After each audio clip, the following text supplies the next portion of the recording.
Alright, so this is going to be part 2 to what if Tanjiro learned the breath of the moon. So with that being said, let's just roll the intro. Bow in the presence of greatness. 'Cause right now that has forsaken us. You should be honored by my lateness. That I would even show up to this fake shit. So go ahead, go nuts, go.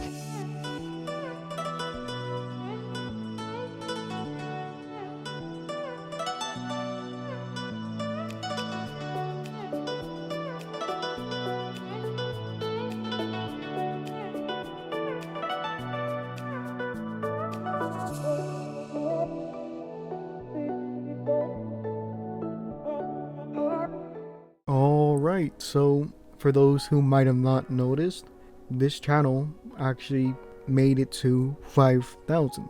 And it might not seem like a big deal since a lot of what if YouTubers, especially now, have gotten pretty big milestones. But for me, I still think it's pretty, a big milestone. It's a big milestone for me because I've never had a YouTube channel as successful as this. In fact, I really didn't really have a channel that was successful. So being able to make it to 5,000 is a pretty big deal to me. And I don't want to continue too much on this since this is going to be a what if video. I don't know if I'll make a separate video discussing stuff. Anyways, I just know that I appreciate everyone who watches my videos, especially now since my channel has gone through a slow period. So for those who still continue watching my videos, I do appreciate that. So with that being said, let's just actually get into the video.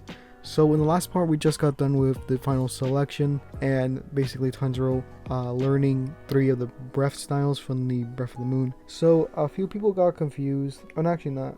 I saw one person talking about how the chaotic blades was like the person's demon art, but it's not. It's actually just part of the style itself. The demon art, I don't want to get into it since it's kind of a spoiler and I wanted to keep that to a minimum. And for some reason, a lot of people took issue, or not really issue, but they didn't understand that I never said that he has to be a demon to use this art or anything like that. It feels like a lot of people misinterpreted what I said for a few facts of like the characters and things like that, but know that Tanjiro is able to use this style basically just like how anyone else would be able to if they were talented enough and things like that. So yeah, our story would start off at where Tanjiro is still at his master's or his sensei's kind of place, and this is where he actually gets his sword. So the typical person and the sword makers would come,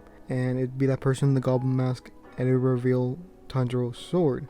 When Tanjiro takes it out of the sheath, the blade turns black, and these two are not really these two, but the sword maker himself is kind of confused, and they are kind of scared, or yeah, something to that effect. And Tanjiro asks why, and he says that people who've gotten the black blade didn't really do well in the demon or in the demon slaying kind of corp. So Tanjiro takes it and says, well, even then I still gotta defeat Muzan to turn my sister back. And this is where his sensei is actually looking at the blade and thinks that Tanjiro has a bright future ahead of him, because if you don't know, Tanjiro, this is a spoiler by the way, so for those who don't want to know it, or I guess if you guys are already on the second part, you don't care about spoilers, but anyways, he does learn the Breath of the Sun later on near the end of the manga, because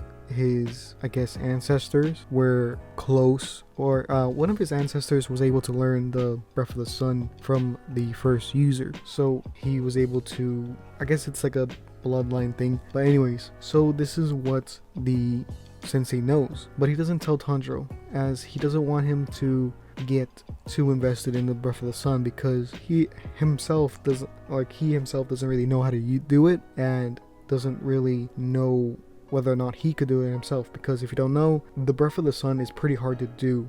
There aren't that many users. There's probably in total I think 3 or 4, that being the original user, Tanjiro's ancestor, I believe Tanjiro's father as well, and then Tanjiro himself. So there's only 4 in the series, and then even like the original user's like twin brother couldn't do it, right? And therefore he created the breath of the moon, so that's why that exists. So anyways, with that being said, let's get on to the next part of the story. So after he gets his blade, oh, I forgot to mention, but Tanjiro would probably have longer hair in this, just how he does at the beginning of the series in that 2-year time skip, just so that he kind of looks more like his sensei, because I feel like his sensei would have had a similar haircut to the original and to the Breath of the Moon originator, or his ancestor basically. At this point, this is where the crow would go on Tanjiro's shoulder and basically tell him that there is a demon nearby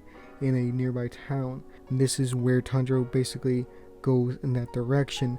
When he gets there, he learns stories about how women are basically disappearing from this town, and there was a recent victim where his fiance was basically taken out of nowhere, and people blame the husband since they're not really too suspicious of demons, right? In their mind, they're thinking skeptical or rationally, or they have a kind of a skeptical mind, you could say, in where they don't really believe in the supernatural. So with this kind of idea, the guy is getting shunned. Tanjiro was able to find him pretty easily compared to everyone else, because he is the one that looks the saddest and everyone's kind of avoiding him. So he asks his story, and this is where Tanjiro gets the story that basically his fiance was taken away from him, and that it was some sort of demon that did it. So this is where he takes Tanjiro to the spot to where it happened. So this is a little bit later into the day, and it becomes night. As this is happening, he basically gets a smell for a demon, and he goes to that direction because it's very much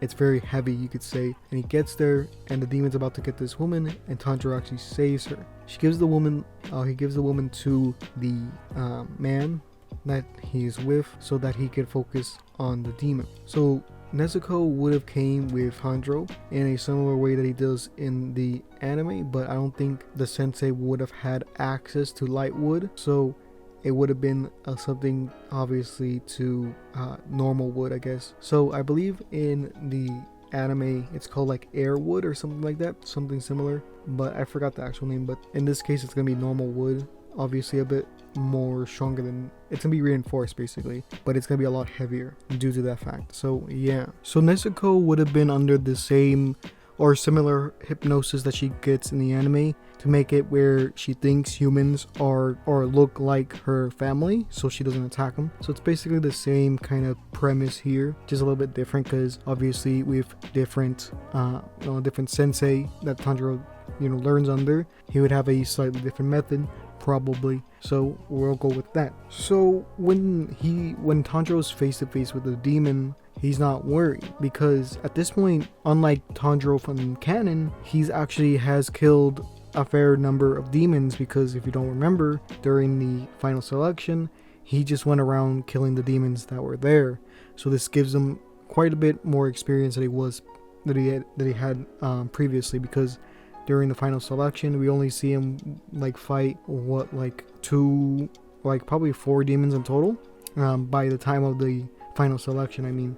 So at least that's what we see, but he probably had to fight more depending on how long the off-screen time was. So anyways, so the tricks that the demon has isn't too effective against Tanjiro, as he would have built up more. I think Tanjiro would have been a better fighter or a better swordsman in this than he was in canon, just due to the different senseis and the different teachings that he had, as well as the breathing kind of training that he did. So things like this would have had less effect on him. So basically the swamp demon, I believe that's what people generally call him, basically what would happen is that he would start to complain about Tanjiro getting in his way and wanting to kill the woman before she spoils, quote unquote. And this is where he reveals the other 2 demons, or the 2 different copies of him, actually emerge from the ground as if it was water. So this is where Tanjiro is basically not even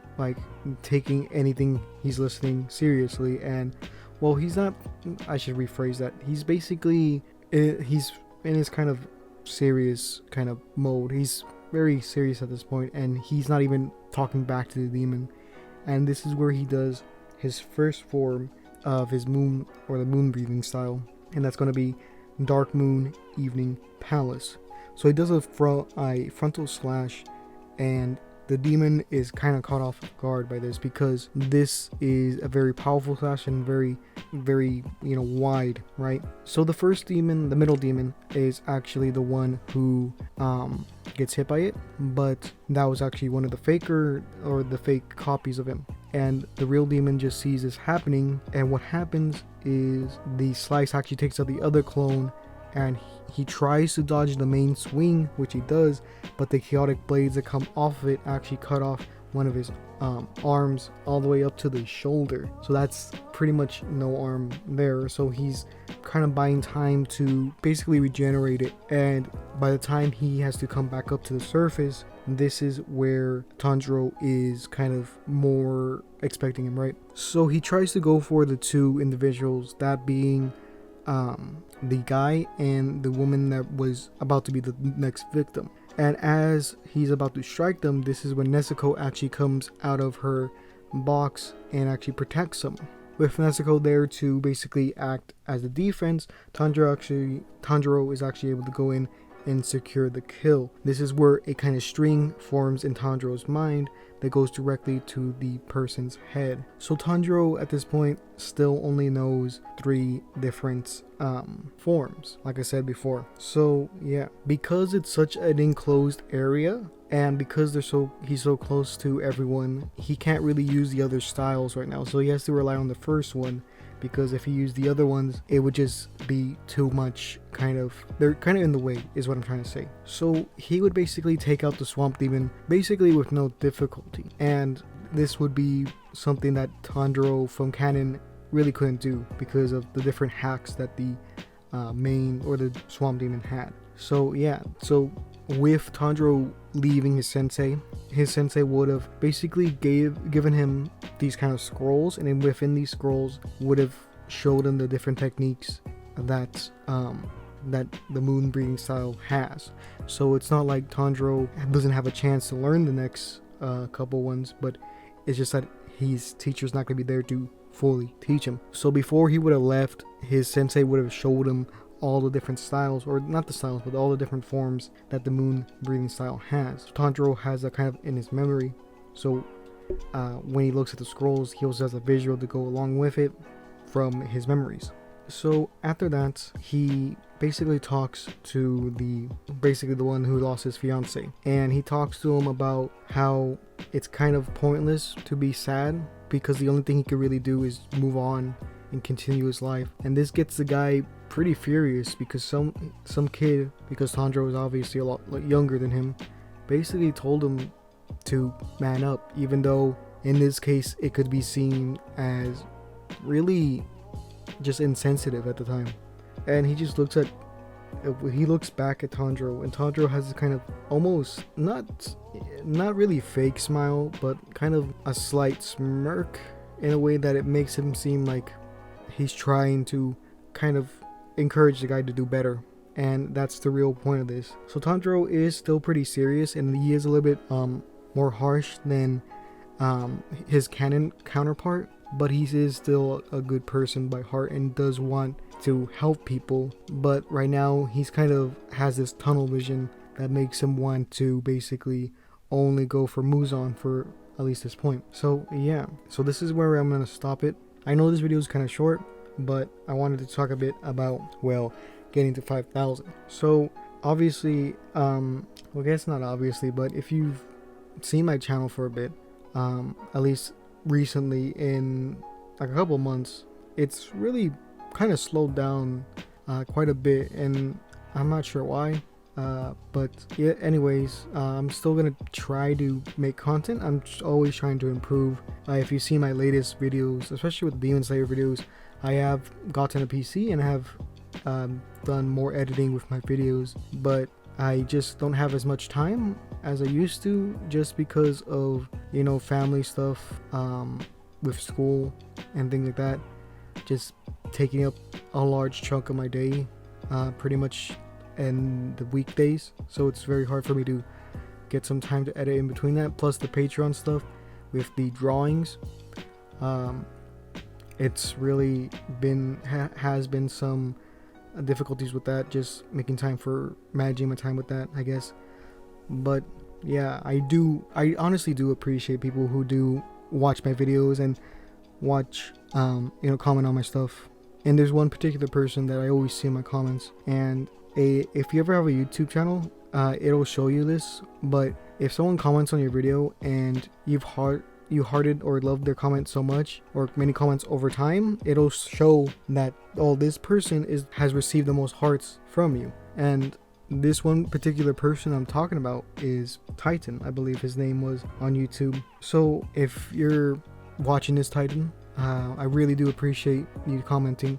I see you on almost all my posts, and you're one of the people who really does, it's not like really helps me keep going, because I see those comments, and I know this is from a real person who watches my videos and they do enjoy my stuff, and it helps me keep going. And I do appreciate those, anyone who comments. But I wanted to give a shout out to that person just because I see him all the time, and he is my most liked or hearted commenter. So yeah, if you want to see more of these videos, please subscribe. Hopefully we can make it to 6,000 by the end of this year. Fingers crossed, maybe, if we could do it. But anyways, if you want to see these videos early, you could go to my Patreon at Patreon /ComicSansTheMan Hernandez, or you could click on the link, or not Hernandez, but you click the link in the description. Make sure you give this video a like to make sure I know that you guys like it. So with that being said, I wasted enough of your time, and hopefully we get to 6,000 like I said. So with that being said, bye.